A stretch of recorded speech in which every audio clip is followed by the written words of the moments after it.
Buon pomeriggio, bentrovati ad Anteprima Corner. È un appuntamento particolare quello di oggi perché per quanto riguarda il Catania, così come anche per il Trapani, arriviamo da una settimana di fatto di stop senza essere scesi in campo. La partita, sapete, è stata rinviata al 18 di febbraio. In campo invece ci sono stati sia il Palermo che il Siracusa e parleremo un po' di tutte le formazioni siciliane, ma intanto è un appuntamento particolare perché siamo alla vigilia di una gara di campionato per il Catania, ma anche per tutte le altre. C'è il turno infrasettimanale. Buon pomeriggio ad Alessandro Vagliasindi. Buon pomeriggio.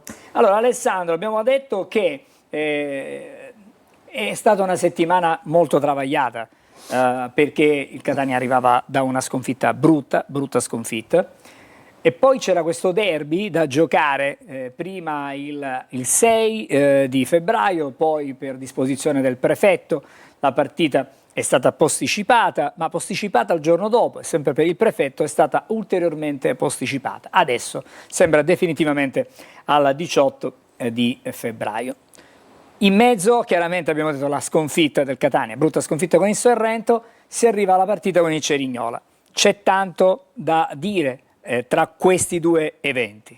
E c'è anche la vittoria del Benevento sul Picerno che ha dilatato a 6 punti, chiaramente virtualmente perché il Catania deve ancora giocare una partita, quindi gli effetti di quella prestazione pessima contro il Sorrento hanno avuto poi effetti anche sulla classifica, sul morale e su quella che è la marcia di avvicinamento a una partita molto delicata per come ci arriva il Catania. Sono i risultati della 25esima giornata disputate tranne Catania-Trapani. Esattamente. Vediamo la classifica, la possiamo anche vedere. Possiamo vedere appunto quello che accennavo prima, cioè l'effetto. No, questa non è la classifica, questo è il prossimo turno, la classifica, eccola qua. È l'effetto appunto della sconfitta del Catania e della vittoria del Benevento sul Picerno con un finale rocambolesco. Benevento è prima ha sbagliato un rigore, poi ha segnato mi pare oltre il 10° minuto di recupero. 112esimo se non sbaglio. Sostanzialmente una vittoria che appunto dilata il margine tra le due squadre. Catania che ovviamente, ripetiamo, ha una partita in meno, però è chiaro che è in un momento cruciale della stagione e questo doppio risultato questo strappo mette ancora più pressione al Catania in vista della gara di domani, che è tutt'altro che una partita semplice, perché se possiamo restare sulla classifica faccio una breve considerazione, poi approfondiremo sul Cerignola che attualmente è al 7° posto, nel girone di ritorno ha fatto 14 punti, soltanto 2 punti in meno del Benevento. Quindi nel girone di ritorno il Cerignola è di fatto la seconda forza del campionato, il Catania ne ha 10, anche considerando il recupero non supererebbe in questa particolare classifica il Cerignola. Quindi è una gara questa che ci aspettiamo domani sera, che presenta sicuramente un coefficiente di difficoltà alto, sia per il momento di forma del Cerignola, ma soprattutto per le scorie che ha lasciato la partita persa a Potenza contro il Sorrento. Anche perché contro il Cerignola all'andata il Catania non aveva fatto. Catania ha sofferto tanto, a Cerignola sicuramente il Cerignola meritava la vittoria per quello che si è visto nei 90 minuti, polveri bagnate nell'attacco della formazione pugliese, soprattutto Cuppone ebbe diverse occasioni che fallì in maniera clamorosa, ma anche delle ottime parate di Dini. Stiamo vedendo proprio le immagini relative al confronto disputato allo stadio Monterisi di Cerignola con il Catania che veniva invece da un buon punto a Trapani con una prestazione sicuramente in crescita, si attendevano delle conferme e qui vedete appunto uno degli episodi che citavo prima, Cuppone sull'errore di Pieraccini che non riesce a superare Dini, e poi una partita quasi costantemente tenuta in pugno alla formazione di Maiuri, con un Catania che ha avuto solo qualche fiammata in chiave offensiva nella ripresa, ma senza mai dare la sensazione di poterla vincere. Anche in questo caso vedete occasioni per il Cerignola, credo che ci fu anche una traversa nella parte finale del match proprio per la formazione pugliese che è reduce dalla vittoria sulla Salernitana venerdì sera, a testimonianza appunto dello stato di forma molto positivo di cui parlavo prima.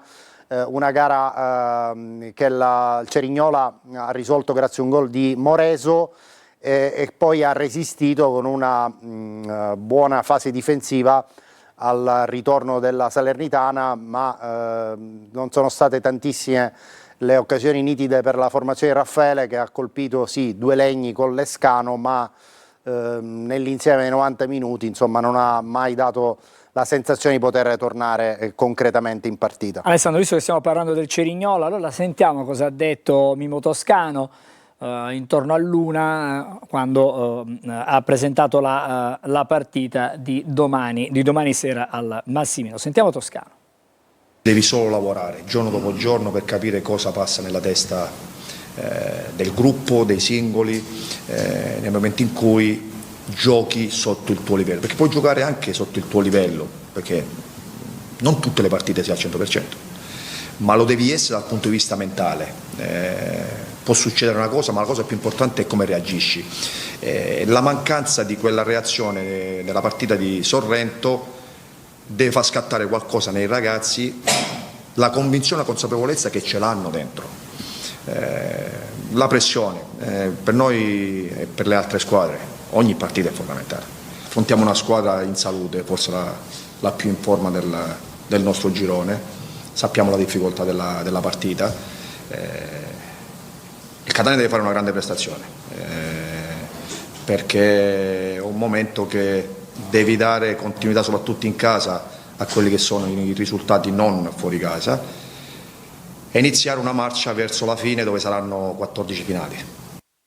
Allora, parla di 14 finali, ormai il tecnico del Catania, però in queste 14 finali il Catania è in sofferenza perché adesso deve inseguire.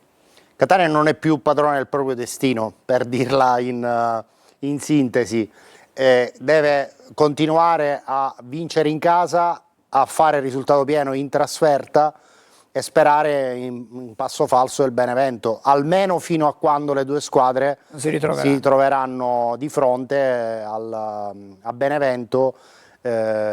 L'ideale, dico, sarebbe arrivare a quella partita quantomeno con questa situazione, cioè considerato insomma il recupero del Catania, avere massimo un distacco di 3 punti. È chiaro che se il Benevento inciampa meglio ancora, ma l'ideale, dico, sarebbe arrivare nella peggiore delle ipotesi con questa proiezione di classifica, in modo da poi giocarsi il tutto per tutto in quella partita. No, l'osservazione che ti faccio io, ma considerato che in questo momento le due squadre insomma duellano a distanza, quanto è diciamo ancora più difficile per il Catania, visto l'inserimento anche del derby del 18 con il Trapani?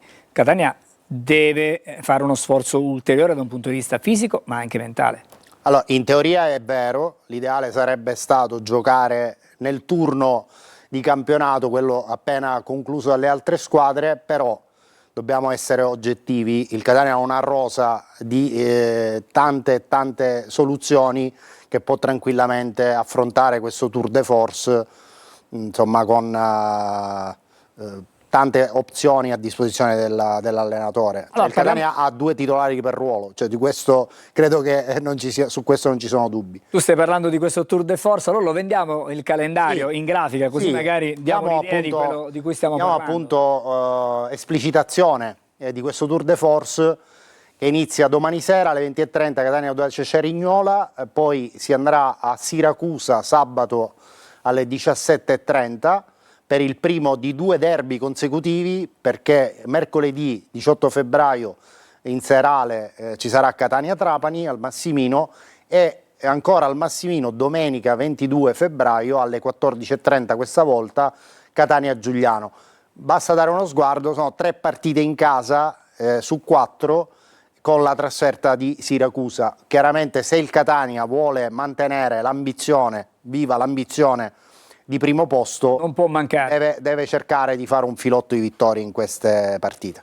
Allora, certo, indubbiamente il calendario non è dei più agevoli, però giocando in casa e visto il rendimento che questa squadra ha avuto in casa fino a questo momento, allora magari insomma, un pensierino potrebbe anche essere fatto. Restiamo sempre sul Cerignola, perché Sì, possiamo vedere la scheda appunto insieme alla regia per il quello che prossimo è il prossimo avversario. Abbiamo già detto che il Cerignola nel girone di ritorno è secondo in classifica con 14 punti, dietro soltanto al Benevento che ne ha fatti 16. Vedete a sinistra un altro dato importante: il Cerignola è imbattuto in trasferta dal 26 ottobre, ultima sconfitta esterna a Trapani per 2-1, e soprattutto guardate il ruolino fuori casa, riquadro in basso del teleschermo, su 12 trasferte il Cerignola ne ha vinte 6, 3 volte ha pareggiato e 3 volte ha perso. Quindi è una squadra Una squadra che fuori viaggia. casa ha fatto più punti che in casa, con un saldo anche differenza reti positivo, in trasferta 15 gol fatti e 13 gol subiti. Quindi è una squadra che ha una vocazione esterna che un po' ricalca quella che è anche la filosofia tattica di Vincenzo Maiuri, un tecnico pragmatico che fa una fase difensiva molto intensa e poi prepara le sue squadre per delle ripartenze fulminee che passano prevalentemente dall'estero di Dorazio, Ludovico Dorazio, che è un trequartista seconda punta di grande tecnica e velocità, che peraltro è il capocannoniere stagionale, riquadrino centrale, migliori marcatori, insieme a Gambale che invece è la prima punta, e poi c'è Vitale, un centrocampista che era squalificato contro la Salernitana e quindi torna disponibile in vista della gara di domani sera. Una formazione che è abbastanza collaudata, nelle ultime settimane ha quasi sempre utilizzato gli stessi effettivi. In porta c'è un bulgaro, Iliev, i 3 difensori sono Todisco, che ha un buon passato nel Sorrento e nell'Avellino, Ligi e Martinelli. Questi due sono 2 difensori di grande esperienza che sicuramente registrano la linea difensiva. Gli esterni sono Parlato e Russo, soprattutto quest'ultimo è un cursore di tutto rispetto sulla fascia di sinistra. A centrocampo, rispetto a questa griglia che è la formazione schierata contro la Salernitana, dobbiamo immaginare che esca Moreso ed entri Vitale, quindi dovrebbe essere Paolucci, che è l'uomo più esperto del reparto, appunto Vitale e Cretella a completare la linea mediana. In avanti appunto l'attaccante di riferimento è Gambale, con Dorazio che gli gira attorno e comunque anche propensione a giocare sull'esterno. Quindi, come anche accennato oggi da Toscano in conferenza stampa, bisogna aspettarsi una partita molto bloccata tatticamente, che il Catania dovrà avere la pazienza per venirne a capo, in considerazione del fatto che probabilmente nella ripresa il Cerignola potrebbe pagare lo sforzo della sfida ravvicinata che ha avuto venerdì contro la Salernitana, invece il Catania ha riposato, quindi è possibile che nel secondo tempo possa registrarsi un calo atletico del Cerignola e la possibilità del Catania di intervenire anche con i cambi, con la ricchissima panchina a disposizione di Toscano, per portare a termine il compito che ovviamente impone al Catania una vittoria. Analizziamo la possibile formazione del Catania in campo domani, in considerazione anche del fatto che forse ci potrebbero essere delle novità. Sì, noi abbiamo fatto delle verifiche, possiamo dirvi che oggi, cioè nella seduta di rifinitura, l'opzione più probabile dello schieramento è quella che vedete in grafica, 3-4-2-1 con Dini tra i pali, Pieraccini, Carnielutti e Celli sulla linea difensiva, il rientro di Casasola che ha scontato il turno di squalifica e Donnarumma sulla corsia opposta, quindi si ricomporrebbe la coppia titolare dei 2 esterni di centrocampo. Corbari con Quaini in mezzo, sulla tre quarti Jimenez e D'Ausilio a supporto di Francesco Forte. Quali sono stati i dubbi e quali possono essere i dubbi che Toscano, diciamo, si è portato in avvicinamento alla gara? Gherardi o Pieraccini sulla linea difensiva auto di destra. Oggi, ripeto, è stato provato Pieraccini, quindi favorito Pieraccini. L'altro dubbio poteva essere Corbari o Di Noia, e anche in questo caso l'opzione dovrebbe essere Corbari. Quaini ovviamente giocatore che è stato quasi intoccabile in questa fase del campionato. E poi sulla tre quarti, se possiamo restare ancora sulla grafica, l'altro ballottaggio poteva essere D'Ausilio Bruzzaniti. D'Ausilio insomma è stato provato quest'oggi anche per cercare di dare il raccordo tra la linea mediana e la linea offensiva, giocatore che ha un'attitudine anche a muoversi su tutto il perimetro della tre quarti, quindi può essere un'opzione proprio per il tipo di partita che abbiamo descritto prima, cioè una partita di pazienza che poi magari nel secondo tempo puoi andare a portare all'incasso per la possibilità di inserire per esempio Lunetta, per esempio Bruzzaniti, per esempio Caturano, Rolfini, Ponzi. Ci sono diverse soluzioni, tantissime opzioni a disposizione del tecnico per fare quadrare il cerchio. Ricordiamo chi sono gli indisponibili: Miceli per squalifica, Di Gennaro, Aloi e Cicerelli infortunati di lungo corso purtroppo, e Francesco Di Tacchio, che però potrebbe già essere convocato sabato per la gara di Siracusa, e poi magari averlo pienamente disponibile per la partita di mercoledì contro il Trapani al Massimino. Alessandro, ti faccio una domanda di carattere tattico, perché il Catania gioca il 3-4-2-1, Cerignola abbiamo visto 3-5-2. Come si può sopperire a un eventuale, diciamo, come dire, inferiorità numerica in mezzo al campo? L'abilità a turno di Menez e D'Ausilio, proprio di raccordo, di fare il raccordo con i due mediani, e soprattutto la posizione dei due esterni, Casasola e Donnarumma, che chiaramente in base allo sviluppo magari e poi magari in fase possono creare la superiorità numerica e all'occorrenza abbassarsi per comporre una difesa a 5. Questo insomma è il canovaccio tattico che ci possiamo immaginare. Alessandro, sulla partita mi pare che abbiamo detto tutto quasi, la direzione di gara. Sì, il signor Di Loreto della sezione di Terni, un arbitro che quest'anno ha diretto Catania-Benevento, gara del Massimino conclusasi 1-0, tra l'altro con un calcio di rigore dato a seguito di FVS. Vi ricordate l'episodio all'interno dell'area di rigore del Benevento con il tocco da dietro di Salvemini su Cicerelli. Al di là insomma del precedente benaugurante del signor Di Loreto, è uno dei fischietti in odore di salto di categoria, tra i più in vista da parte del designatore arbitrale, quindi comunque una garanzia di qualità per una partita che si preannuncia molto carica di agonismo e di tensione. Allora, adesso abbiamo chiuso, chiudiamo qui. Un'altra piccola notazione: non ci sarà in panchina Maiuri, che è stato espulso contro la Salernitana e è stato fermato per un turno dal giudice sportivo proprio con i provvedimenti che sono stati pubblicati alcuni minuti fa. Quindi Maiuri non sarà in panchina, ci sarà ovviamente il suo vice. Allora, quello che ti volevo chiedere io, vicende anche extracampo, perché ormai mi pare che di campo ne abbiamo parlato tanto per quanto riguarda la partita di domani, poi magari ci concentreremo nei nostri telegiornali sul derby con il Trapani, prima ancora sul derby con il Siracusa, quindi è una settimana davvero complicata. Ricordiamo anche il nostro palinsesto: stasera non ci sarà corner. Domani torniamo alle 20 con diretta stadio, andremo avanti per 3 ore circa. Mercoledì non ci sarà anteprima corner, ma ci sarà corner. E poi da sabato, insomma, da sabato in poi si tornerà alla normalità. Sì. Allora, no, dicevo, l'extracampo. In questo momento si parla tanto di Pelligra, di un suo arrivo, era atteso in questi giorni, slitta di qualche giorno il suo arrivo, e poi anche Torre del Grifo. Insomma, sono due temi in questo momento molto caldi, perché ci avviciniamo alla scadenza per il versamento del saldo prezzo. Ricordiamo 4.900.000 euro, cosa che verrà effettuata nella giornata di domani.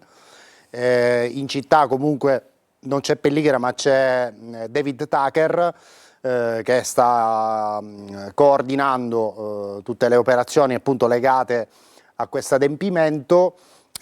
Dopo il versamento del saldo, chiaramente si attenderà il responso del giudice delegato del fallimento, che dovrà emettere il decreto e poi si dovrà fare il rogito per proprio la vera e propria passaggio di vendita, proprietà, sì, esattamente. con la consegna delle chiavi ovviamente al Catania, che avrà l'obbligo di iniziare subito i lavori di ripristino quantomeno dei due campi in erba, e poi c'è anche già la proiezione dell'acquisizione di un terreno limitrofo a Torre del Grifo per poter allestire altri campi e creare proprio in questo nuovo terreno il quartiere generale della prima squadra di calcio maschile, ovviamente, perché a Torre del Grifo ci sarà anche la squadra femminile, il settore giovanile, certamente, insomma un programma che darà sicuramente un grande impulso al progetto che, anche se con ritardo,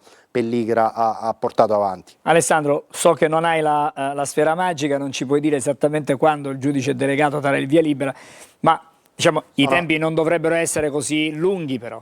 Non credo proprio, anche perché la chiusura di questa procedura porta ovviamente somme da dividere tra i creditori insinuati nel fallimento, quindi proprio perché l'esigenza della procedura fallimentare è quella di satisfare il diritto di credito dei creditori insinuati, è ovvio che più veloce è la definizione di questa fase, più ovviamente benefici avranno i creditori insinuati in base al rango creditorio per quanto riguarda appunto la distribuzione di queste somme.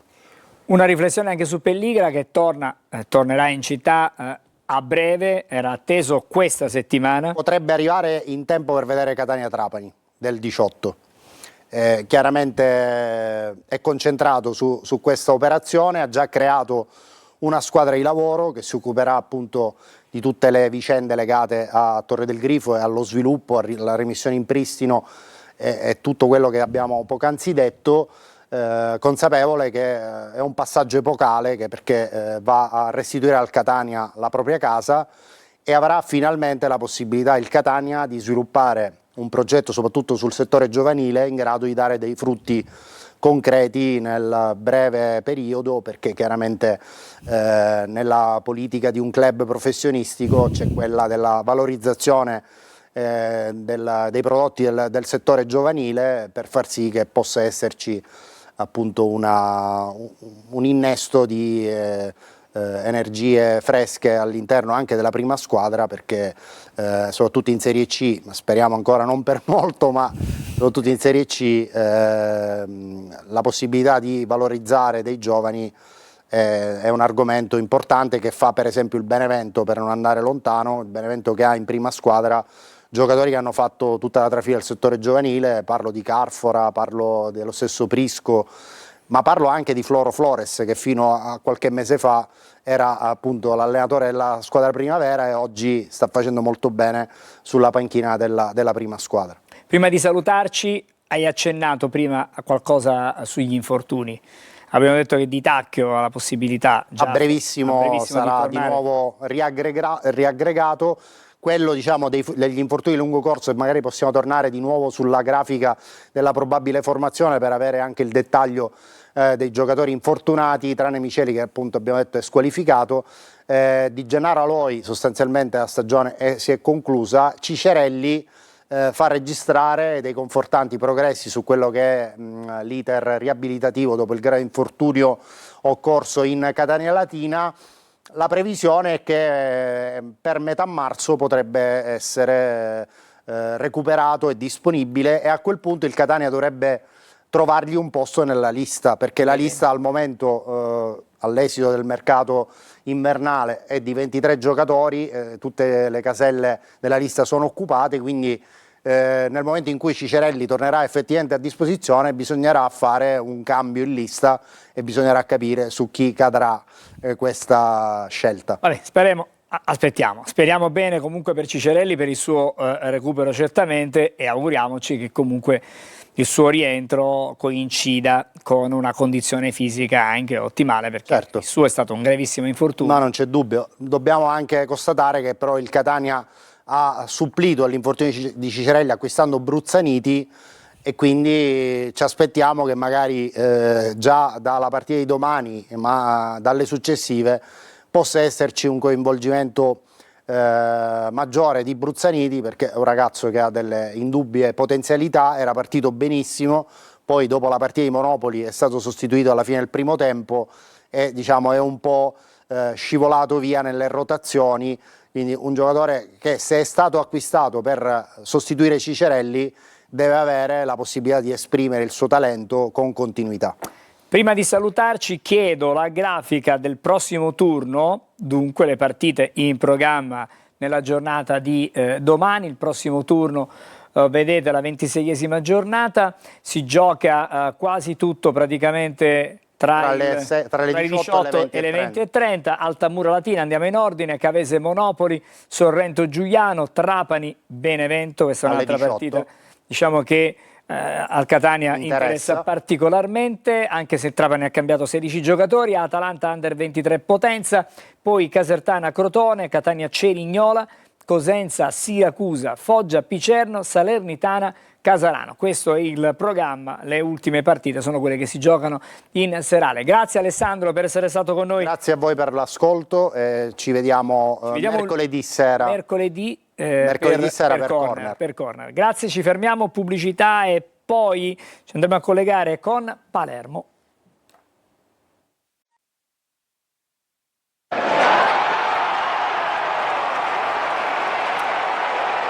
E adesso siamo alla Serie B, parliamo del Palermo che cammina a una certa velocità, soprattutto quando è in casa. Ha fatto qualche buon risultato anche fuori casa nell'ultima settimana e allora diciamo che si è rimesso in carreggiata e sta di nuovo insidiando quelle che sono le posizioni, le primissime posizioni, quelle che valgono la promozione diretta. Buongiorno e buon pomeriggio anzi al nostro Marco Gullà.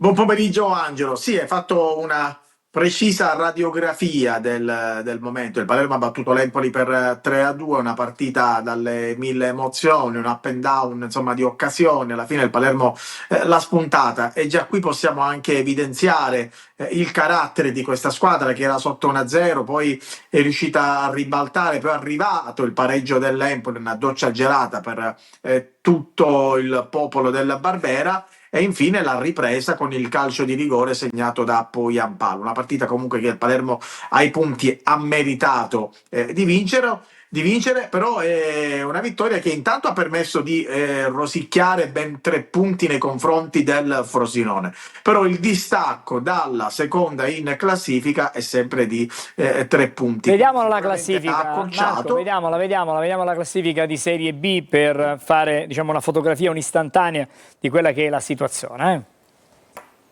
Ha accorciato perché lo vediamo, insomma sono soltanto adesso 3 i punti di distacco dal secondo posto che appunto è occupato dal Monza e Venezia, che però continuano ad avere questo trend, questo ruolino decisamente positivo. Il Monza ieri perdeva 1-0 fino a quasi un quarto d'ora dalla fine e l'ha ribaltata per 2-1, quindi un Monza che nonostante abbia qualche forse lacuna, soprattutto in difesa, è una squadra che comunque il gol, anzi i gol li trova sempre ed è già la seconda volta che ribalta, è successo anche la settimana scorsa, quindi è un Monza che certamente ha messo la freccia, ha dei giocatori importanti così come il Venezia, che io comunque ogni settimana incorono come la squadra più forte del campionato. Il Palermo cosa deve fare? Seguire la scia, cioè non continuare a vincere, continuare a fare punti e sperare ovviamente in qualche buccia di banana per le 3 squadre che sono lì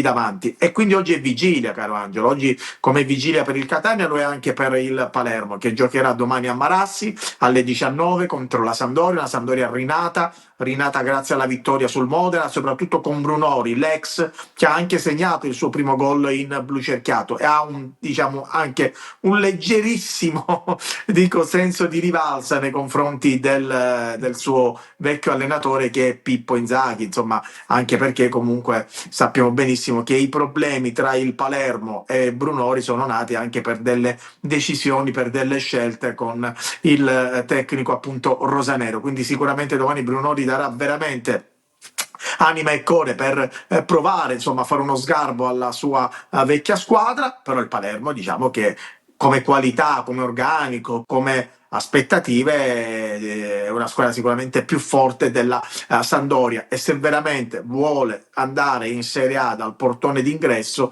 deve vincere anche queste partite, che sono certamente insidiose, però poi magari le vedremo anche dopo. Il Monza giocherà fuori casa contro il Sud Tirol, il Venezia gioca in casa contro il Modena, mentre il Frosinone giocherà sul campo dell'Avellino. Insomma, non sono partite semplicissime per le tre competitor del Palermo. Chissà cosa succederà domani, e poi anche mercoledì sarà un turno credo abbastanza importante, non dico decisivo perché non può essere un turno decisivo a febbraio, però dico un crocevia abbastanza fondamentale, credo, anche per il proseguio del Palermo. Marco, sentiamo cosa ha detto Poyampalo. Sono delle pillole, 24 secondi, il pensiero di quello che è, diciamo, l'attaccante che sta regalando tanti gol al Palermo e tantissimi punti.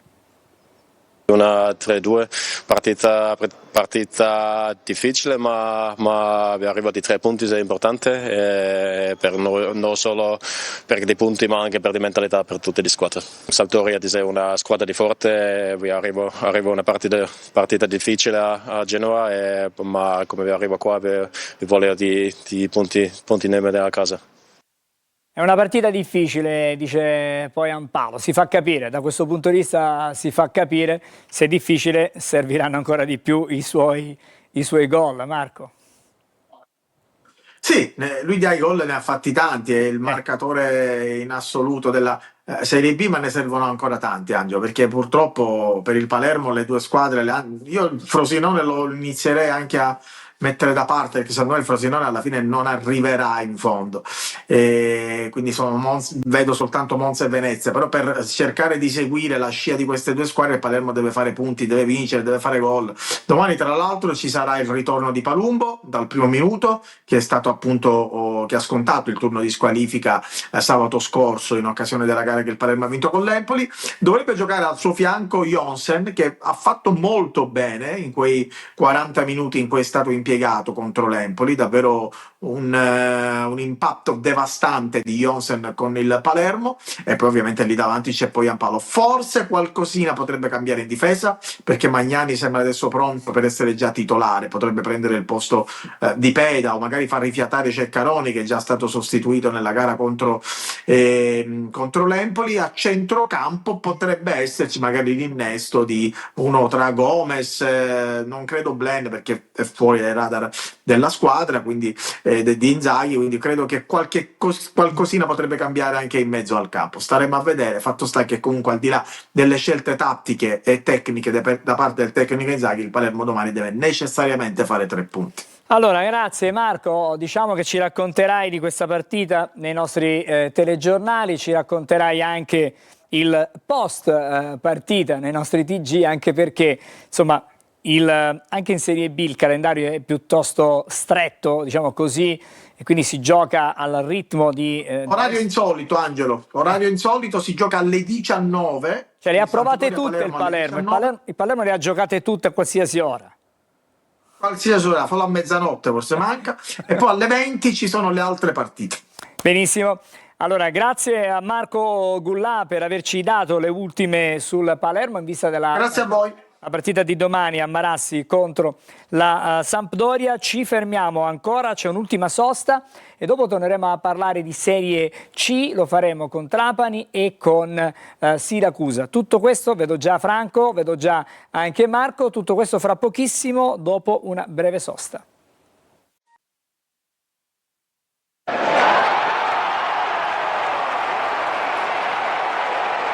L'ultimo segmento di Anteprima Corner di oggi. Allora andiamo a Trapani perché il Trapani si trova ad un bivio della stagione, diciamo così, nonostante i tempi siano davvero troppo ristretti, ma c'è una partita da giocare domani contro la capolista, ma c'è soprattutto da inserire 16 giocatori nuovi in rosa. Allora Franco, brevemente, perché poi sentiremo anche Aronica su questo punto.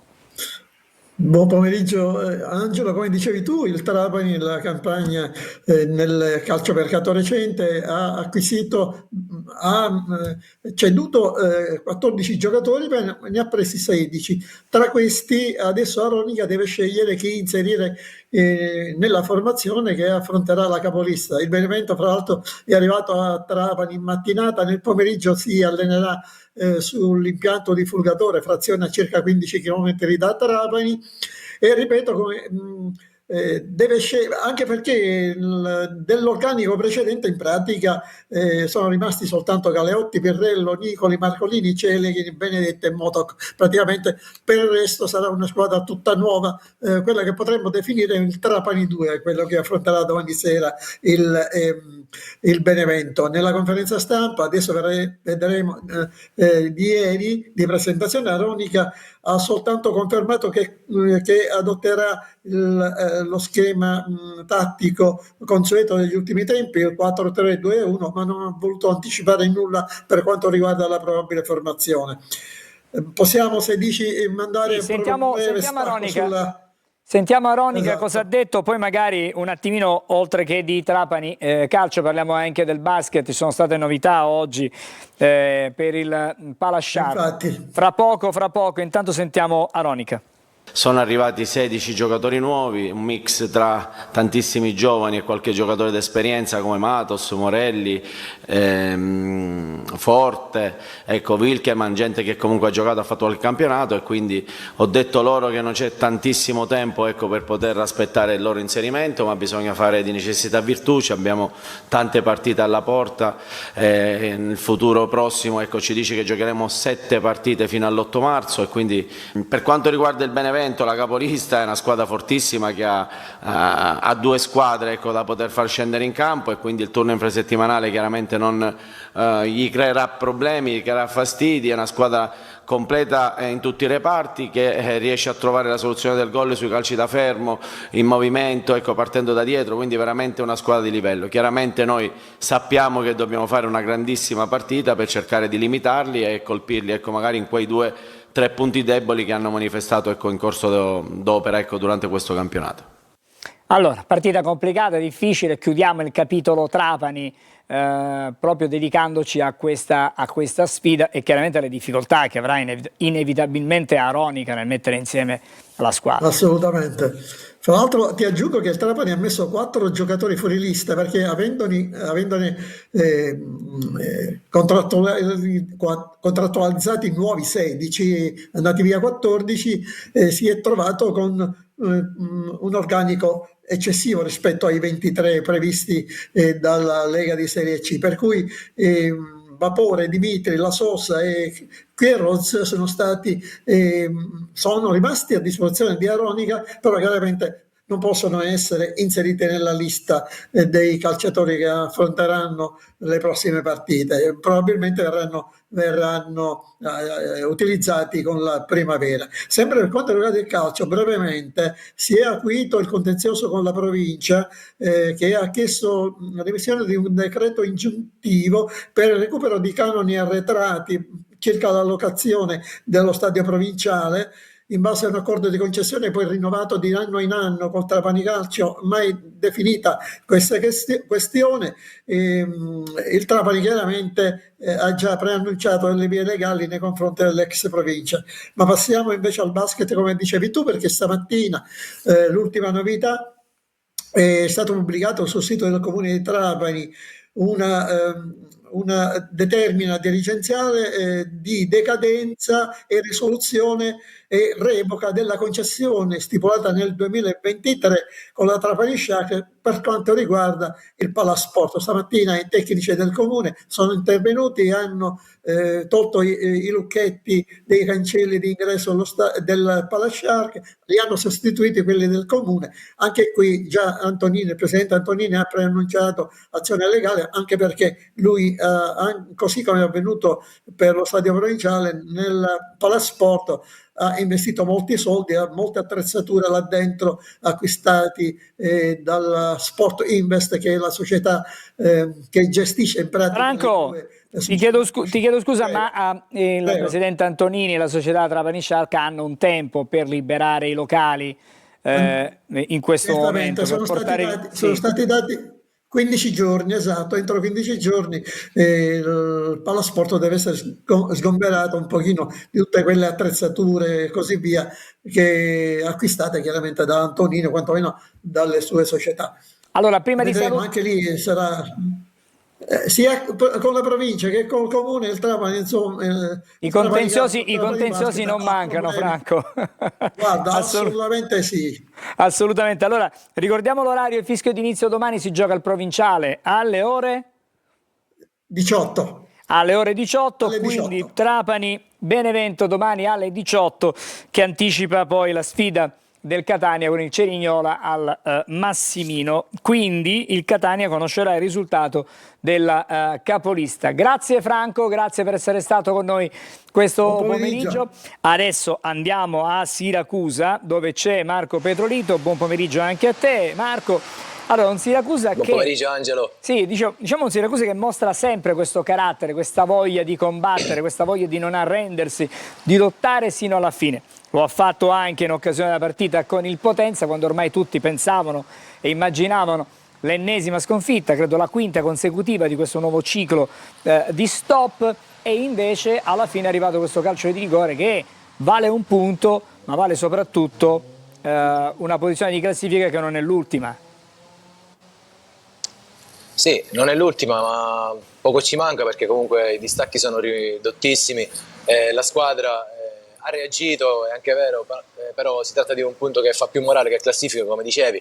Per un Siracusa che adesso in questi giorni è sottoposto ad un vero e proprio tour de force, visto che comunque la squadra è rimasta oltre lo stretto dopo una gara pareggiata a Potenza in vista del match che appunto domani sera alle 20:30 vedrà gli azzurri in scena al San Vito Marullo di Cosenza per una gara, quella valida per la 26ª giornata, in cui la squadra di Turati dovrà ancora una volta cercare a tutti i costi di far punti, quantomeno per avvicinarsi alla zona salvezza che non è lontanissima, e soprattutto in attesa della penalizzazione che è prevista, insomma, lo ricordiamo, per il 26 febbraio, che potrebbe stravolgere un po' tutto. Tornando alla gara di Potenza, Angelo, gli azzurri hanno pareggiato, come dicevi, al 102esimo grazie al rigore di Contini. Per l'attaccante è stato il sesto gol in campionato, ma rimane comunque un certo rammarico al di là del gol siglato allo scadere, visto che comunque il Siracusa non è riuscito a sfruttare quasi un'ora di superiorità numerica. Ecco, il Siracusa ha reagito effettivamente in campo solo dopo essere stato ridisegnato e solo dopo aver subito il gol dell'1-0 del Potenza, finale poi che comunque è stato caratterizzato anche da una sfortunata autorete di Capomaggi che un po'